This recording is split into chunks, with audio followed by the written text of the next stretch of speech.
పేరు ఫారూక్. నేను అల్లూరి సీతారామరాజుకి విచిత్ర వేషధారణ వెళ్ళబోతున్నాను. వింటారా మరి? రూదర్ఫోర్డ్ ఇది నా మాతృభూమి. ఇక్కడ మట్టి పవిత్రం, నీరు పవిత్రం, గాలి పవిత్రం, నదులు, కొండలు సమస్తం పవిత్రం. స్వరాజ్యం ఒకరిస్తే పుచ్చుకునే పిచ్చం కాదు, పోరాడి గెలుచుకునే హక్కు. ఒక్క సీతారామరాజు చనిపోతే లక్షలాది సీతారామరాజు ఉద్భవిస్తారు.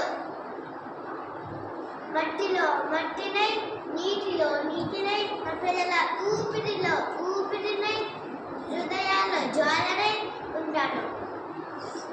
అక్కడ కాదురా ఇక్కడ కాల్చు. వందే మాతరం, వందే మాతరం, వందే మాతరం. Very good. అట్లా అన్నప్పుడు